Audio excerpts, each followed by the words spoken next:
సొంతింటి కలను నెరవేర్చిన ఘనత కాంగ్రెస్ ప్రభుత్వానికే దక్కుతుందని ఇందిరమ్మ ఇండ్ల పథకాన్ని విజయవంతంగా అమలు చేస్తున్న ముఖ్యమంత్రి రేవంత్ రెడ్డి నాయకత్వానికి ప్రజలు అభినందనలు తెలుపుతున్నారని డీసీసీ అధ్యక్షుడు కాటిపల్లి నాగేశ్వరరెడ్డి పేర్కొన్నారు. నిజామాబాద్ జిల్లా డిచ్పల్లి మండలంలోని ముల్లంగి ఐ గ్రామంలో ఇందిరమ్మ ఇండ్ల గృహప్రవేశ కార్యక్రమంలో పాల్గొని రిబ్బన్ కట్ చేసి పేదల ఇందిరమ్మ ఇండ్ల గృహప్రవేశాలు చేశారు. లబ్ధిదారులకు అభినందించారు. ఈ సందర్భంగా మాట్లాడుతూ నూతనంగా ఇందిరమ్మ ఇండ్లలో గృహప్రవేశం చేసిన కుటుంబ సభ్యులకు రాష్ట్ర ముఖ్యమంత్రి రేవంత్ రెడ్డి, పీసీసీ అధ్యక్షులు మహేష్ గౌడ్, రూరల్ శాసనసభ్యులు డాక్టర్ భూపతి రెడ్డి తరపున శుభాకాంక్షలు, అభినందనలు తెలిపారు. జిల్లాలో మొత్తం 14,300 ఇందిరమ్మ ఇండ్లు మంజూరు చేసినట్టు తెలిపారు. వీటిలో 3,300 మంది లబ్ధిదారులు ఈ రోజు గృహప్రవేశాలు నిర్వహించడం ఆనందకర విషయమన్నారు. నిజామాబాద్ రూరల్ నియోజకవర్గంలో 3,500 ఇందిరమ్మ ఇండ్లు మంజూరు చేయగా ప్రస్తుతం 2,621 ఇళ్ల నిర్మాణ పనులు వేగంగా కొనసాగుతున్నాయని, ఇప్పటికే 693 మంది లబ్ధిదారులు తమ కొత్త ఇళ్లలో గృహప్రవేశం చేశారని వెల్లడించారు. మాజీ ముఖ్యమంత్రి కేసీఆర్ 10 ఏళ్ల పాలనలో పేదలకు ఇళ్ల నిర్మాణంలో ఆశించిన స్థాయిలో ప్రయోజనం చేకూరలేదని ఆరోపించారు. ఏ గ్రామంలోనైనా పెద్ద ఎత్తున పేదలకు ఇళ్లు ఇచ్చిన దాఖలాలు లేవు. తెలంగాణ రాష్ట్రం ఏర్పడినప్పుడు మిగులు బడ్జెట్తో ఉన్న రాష్ట్రాన్ని భారీ అప్పుల భారం మోసే పరిస్థితికి తీసుకెళ్లడాన్ని, మిగులు బడ్జెట్ ఉన్న రాష్ట్రాన్ని అప్పుల తెలంగాణగా మార్చాడని ఆగ్రహం వ్యక్తం చేశారు. కాంగ్రెస్ ప్రభుత్వం అధికారంలోకి వచ్చి ఎన్నికల సమయంలో కాంగ్రెస్ పార్టీ ప్రకటించిన 6 గ్యారెంటీలో మహిళలకు ఉచిత బస్సు ప్రయాణం, 200 యూనిట్ల ఉచిత కరెంట్, రైతు భరోసా, పేదోడికి ఇందిరమ్మ ఇండ్లు, 5 లక్షల నుంచి 10 లక్షలకు ఆరోగ్యశ్రీ, విద్యార్థులకు విద్యతో పాటు పౌష్టికాహారం, ఉదయం అల్పాహారం తదితర సంక్షేమ పథకాలు ముఖ్యమంత్రి రేవంత్ రెడ్డి విజయవంతంగా అమలు చేస్తున్నారని, రాష్ట్రంలో రేవంత్ రెడ్డి ప్రభుత్వం ఆర్థికంగా ఇబ్బందులు ఉన్నా ఇచ్చిన హామీలు నెరవేర్చడానికి కృషి చేస్తున్నామని డీసీసీ అధ్యక్షులు తాటిపల్లి నాగేశ్వరరెడ్డి అన్నారు. గ్రామీణ ప్రాంతాల్లో రాజకీయాలకు అతీతంగా అర్హులైన ప్రతి పేద కుటుంబానికి ఇందిరమ్మ ఇండ్లు అందజేయడమే ప్రభుత్వ లక్ష్యమని, ఈ పథకం ద్వారా వేలాది కుటుంబాలు సొంతింటి కలను సాకారం చేసుకుంటున్నారన్నారు. ఈ కార్యక్రమంలో తాటిపల్లి నాగేశ్వరరెడ్డితో పాటు ముల్లంగి గ్రామ సర్పంచ్ సుధాం శ్రీనివాస్, ఉప సర్పంచ్ అశోక్, డిచ్పల్లి మాజీ ఎంపీ చిన్నోల నర్సయ్య, మోపాల్ మండలం మాజీ పీఎస్సీఎస్ చైర్మన్ గంగారెడ్డి, పేదోళ్ల లక్ష్మయ్య, మాజీ సర్పంచ్ మధు, కాంగ్రెస్ పార్టీ నాయకులు, గ్రామస్తులు, లబ్ధిదారులు పాల్గొన్నారు.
రేవంత్ రెడ్డి గారి నాయకత్వం వర్ధిల్లాలి. రేవంత్ రెడ్డి గారి నాయకత్వం వర్ధిల్లాలి. జై కాంగ్రెస్, జై కాంగ్రెస్, జై కాంగ్రెస్, జై కాంగ్రెస్. లబ్ధిదారులు ఇక్కడ ఉంటారు, లేడీస్.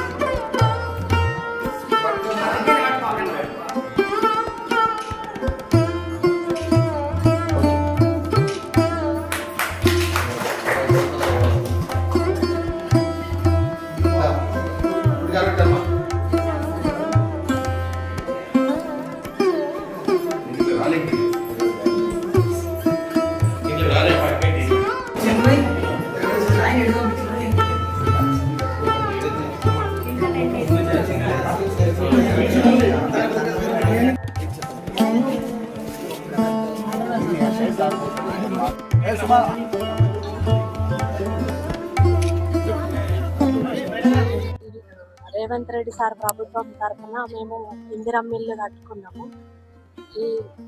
ఈరోజు గృహప్రవేశం చేయడం జరిగింది. మా ఊరు నాగేశ్వరరెడ్డి సార్ గారు తరఫున, నా తరఫున, మా విలేజ్ వాళ్ళందరి తరఫున రేవంత్ రెడ్డి సార్ గారికి చాలా కృతజ్ఞతలు. భూపత్ రెడ్డి సార్ గారికి ధన్యవాదాలు.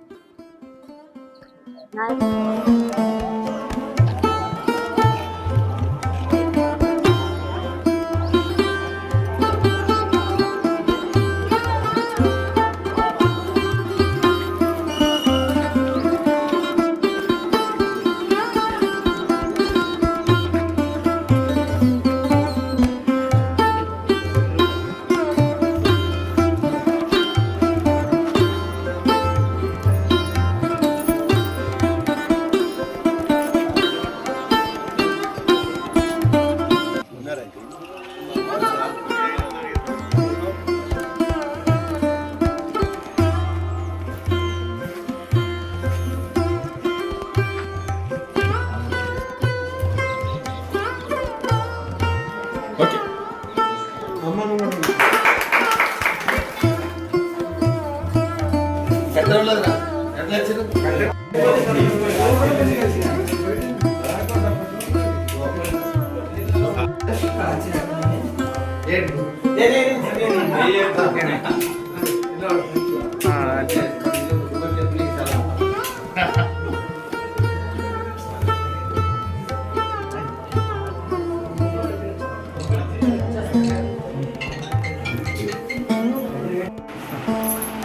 చూడు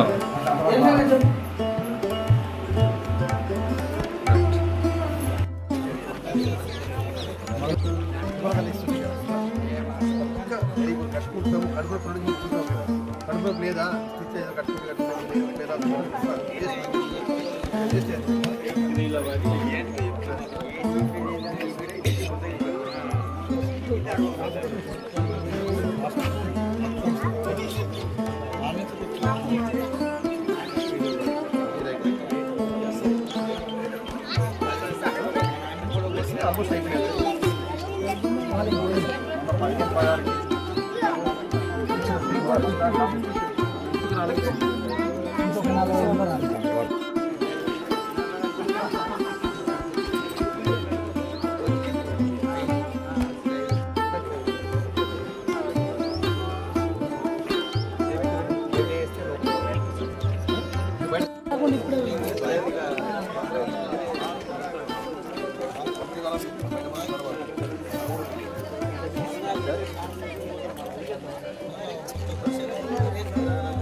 ఆల్మోస్ట్ అయిపోయింది. ఫస్ట్ ప్రియారిటీ ఇస్తుంది. గరీబోళ్ళు ఎస్సీ అంటే గరీబోళ్ళు వాళ్ళకి ఇస్తుంది. ఖచ్చితంగా మీకు ఇచ్చేవారు.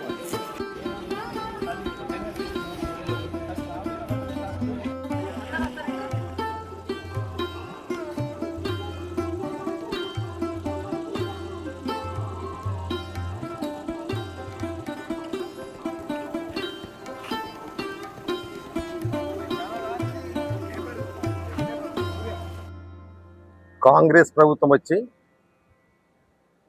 సుమారు 2.5 సంవత్సరాలు అవుతుంది. మరి ఎన్నికల కంటే ముందు ఏదైతే పేదలకు ఇల్లు లేవో ఇల్లు నిర్మిస్తామన్న ఒక వాగ్దానం చేయడం జరిగింది. దాంట్లో భాగంగా ఈరోజు రేవంత్ రెడ్డి గారు ముఖ్యమంత్రి అయిన తర్వాత పిసిసి అధ్యక్షులు మహేష్ కుమార్ గారి సారథ్యంలో, కాంగ్రెస్ సారథ్యంలో రాష్ట్రంలో ఒక్కొక్క నియోజకవర్గానికి 3,500 ఇల్లు కూడా జరుగుతుంది. సుమారు 119 అసెంబ్లీ కాన్స్టిట్యూన్సీలో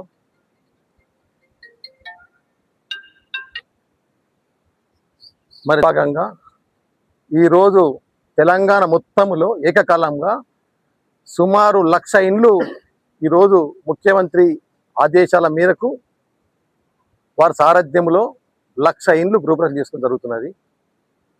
మరి దాంట్లో భాగంగానే ఈరోజు మన నిజామాబాద్ జిల్లాలో సుమారు 14,003 ఇండ్లు ఇవ్వడం జరిగింది, ఎన్రోల్మెంట్ కావడం జరిగింది.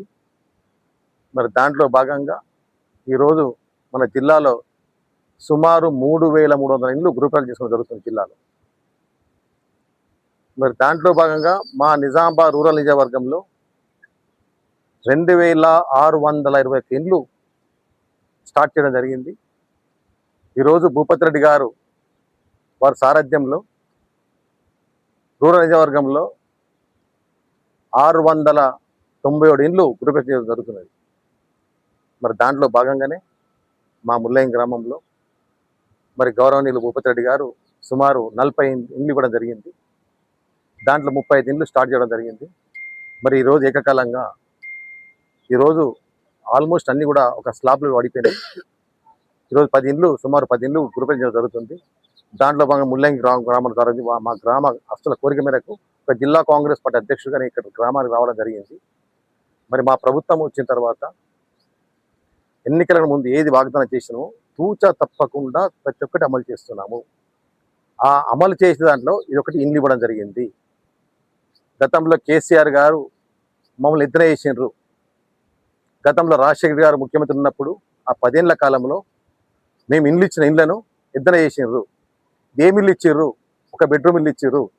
అల్లుడా సేడ వండుకోలా, బిడ్డే సేడ వండుకోలా అని ఎత్తున చేసింది. కాబట్టి మేము తెలంగాణ వస్తే, మేము అధికారంలోకి వస్తే డబుల్ బెడ్రూమ్లు ఇస్తా అని చెప్పిండు కేసీఆర్ గారు.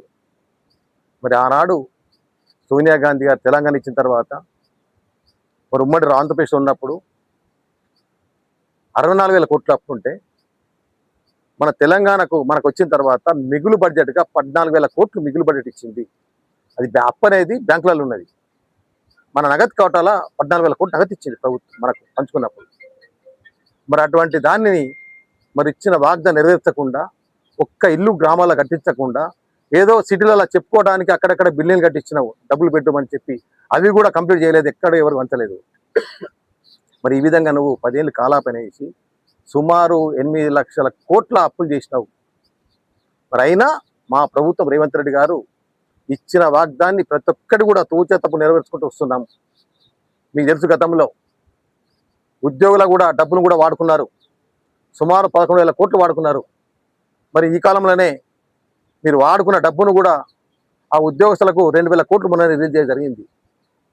ఈ విధంగా ప్రతి ఒక్కటి కూడా గ్రామంలో ఉన్న మేము ఏదైతే ఎన్నికల వాగ్దానం చేసినామో ఇండ్లు సుమారు సుమారు ఒక్కొక్క ఇల్లుకు 5 లక్షలు ఇస్తున్నాం. 400 ఎసెప్ట్ పైన 600 ఎసెప్ట్ లోపల, అంటే 40 గజాల పైన 60 గజాల లోపల ఉన్న ప్లేస్లల్లా పార్టీలకు అతీతంగా ప్రతి ఒక్క పేద ప్రజలకు, నువ్వు ఈ పార్టీ కాంగ్రెసా, బీజేపీ, టీఆర్ఎస్ఆ, సిపిఐ, ఎంఎల్ అని ఏది కూడా తెలియలేము, ప్రతి పేద ప్రజలందరికీ కూడా ఇన్ని ఇవ్వడం జరుగుతుంది. మరి దాంట్లో భాగంగానే మరి ఈరోజు రాష్ట్రంలో సుమారు 1 లక్ష కోట్ల 1 లక్ష ఇండ్లు గృహప్రవేశం జరుగుతున్నది. మరి ఇంత మంచి కార్యక్రమం జరుగుతున్నది. మరి ఇటువంటి కార్యక్రమాన్ని పేద ప్రజలు గుండెల్లో వారు పెట్టుకుంటారు. ఆనాడు ఇందిరాగాంధీ ఇచ్చిందంటే గరీబీ ఆటో నినాదంతో మళ్ళీ రాజశేఖర రెడ్డి గారు ఇచ్చిండ్రు. మరి మా ప్రభుత్వం మరి రేవంత్ రెడ్డి నాయకత్వంలో మళ్ళీ ఇవ్వడం జరుగుతుంది. ఈ విధంగా మంచి కార్యక్రమం చేస్తున్నాము రాష్ట్ర వ్యాప్తంగా. మీ ఇచ్చిన అప్పులను మరి ఇంత అప్పులు ఇచ్చారు మాకు. మరి మీ ఇచ్చిన అప్పులకు వడ్డీ కడుతూ, అసలు కడుతూ, మరి సంక్షేమ పథకాలు, అభివృద్ధి పథకాలు అన్నీ కూడా ముందుకు నడిపిస్తున్నాము. మాకు మా ప్రభుత్వానికి ఈ రేవంత్ రెడ్డి నాయకత్వంలో మరి ఇంకో 10 సంవత్సరాలు ఇదే విధంగా వారు కొనసాగితే ఎక్కడ కూడా ఇండ్లు లేకుండా రాష్ట్రంలో ప్రతి ఒక్క పేద ఒక్క గుడిసె లేకుండా ప్రతి పేదవాడికి కూడా ఇండ్లు ఇచ్చే కార్యక్రమం చేపడతాము. మరి ఈ విధంగా మంచి కార్యక్రమం చేస్తున్నాము. మరి ప్రతిపక్షాలు ఎన్ని వంకరలు మాట్లాడినా కానీ మేము దాన్ని దిగముందుకుంటూ ప్రజలు గమనిస్తున్నారు. ఎందుకంటే గతంలో ఏం వాగ్దానం చేసినాము, మీరు ఏమి ఇచ్చిండ్రు, ఎంత అప్పులు చేసినాము, మరి మేము అప్పులను వడ్డీ కడుతూ అసలు కడుతూ మరి ఇచ్చిన వాగ్దాన్ని ప్రతి ఒక్కరు నెరవేరుస్తున్నాము. మరి ఏదైతే ఉచిత విద్యుత్ అన్నాము గ్రామాలల్లో ప్రతి పేదవాడికి, తెల్ల ఉన్న రేషన్ వాడికి సుమారు 200 యూనిట్ల విద్యుత్ ఇస్తున్నాము. మరి మహిళలకు ఉచిత బస్ అన్నాం, అది దాని కూడా ఇవ్వడం జరిగింది. మరి ఏదైతే మీరు 10 ఏళ్లలో ఒక్క రేషన్ కార్డు ఇవ్వలేదు, తెల్ల రేషన్ కార్డు, మరి మేము ఈరోజు రాష్ట్రంలో సుమారు 24 లక్షల రేషన్ కార్డు ఇవ్వడం జరిగింది. మరి దాంతోపాటు మీకు గతంలో తెలుసు, ఆ రేషన్ కార్డు మీద దొడ్డు బియ్యం వస్తుండే. ఆ దొడ్డు బియ్యం ఇమీడియట్ రేషన్ షాప్లో అమ్ముకుంటుర్రి, అదే రీసైకిల్ అయ్యి మళ్ళీ ప్రభుత్వానికి ఉంటుండ్రి. మరి ఇవంతా గమనించి ప్రభుత్వం మీద ఎంత భారమైనా సరే రేవంత్ రెడ్డి గారు పెద్ద ఆలోచనతోని ఎన్నికలు ఏ వాగ్దానం చేయలేదు, మేము సన్నబియ్యం ఇస్తామని. దాన్ని కూడా ఈరోజు సన్నబియ్యం జరుగుతుంది రేషన్ కార్డు మీద. అంటే సుమారు 3,000 కోట్లు భారం పడుతుంది రాష్ట్ర ప్రభుత్వం మీద. ఈ విధంగా ఇల్లు ఇస్తున్నాం, ఒక్కొక్క నియోజకవర్గం 3,000 ఇల్లు ఇస్తున్నాం. అంటే ఇల్లు అనేది సుమారు మామూలు మాట కాదు, 5 లక్షలు ఇస్తున్నాం. ఎక్కడ కూడా దళారీ వ్యవస్థ లేకుండా నేరుగా వారి ఖాతాలో జమ అవుతున్నాయి. బేస్మెంట్ వరకు ₹1,00,000, గోడల వరకు ఇంకో 1,00,000, స్లాబ్ వేస్తే ఇంకొక ₹1,40,000, మొత్తం కంప్లీట్ చేస్తే మిగతా ₹1,60,000 ఇవ్వడం జరుగుతున్నది. ఏవో దళారీ వ్యవస్థ లేదు, పార్టీలకు ఖచ్చితంగా పేద ప్రజలకందరికీ ఇవ్వడం జరుగుతున్నది. మరి ఇదంతా పేద ప్రజలు గమనిస్తున్నారు. మరి ఈ విధంగా మా ప్రభుత్వానికి ఎల్లవెళ్ళ ఉంటారని, మరి ఇదే విధంగా మా ప్రభుత్వం మద్దతు ఇవ్వాలని, మరి ఈరోజు గృహప్రవేశం చేసుకున్న ప్రతి ఒక్కరికి కూడా వారికి అభినందన తెలుపుకుంటూ వారికి అందరికీ హృదయపూర్వక కృతజ్ఞతలు తెలుపుకుంటున్నాను.